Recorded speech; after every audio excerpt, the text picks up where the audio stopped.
Hi guys, welcome to HardReset.Info channel. Today I have Motorola Moto G30 and I want to show you how to take long screenshot on this device. Our first step to do this is opening application which support it. It can be settings, Google Chrome, something what have more information than you have on the one side of screen, where we can scroll something.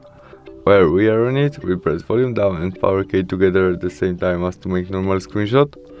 And after that we press this icon, and it is scrolling right now and adding to our screenshot. When we have all we need, we tap on this button to stop it, and after processing we have our long screenshot which have more information than normal one.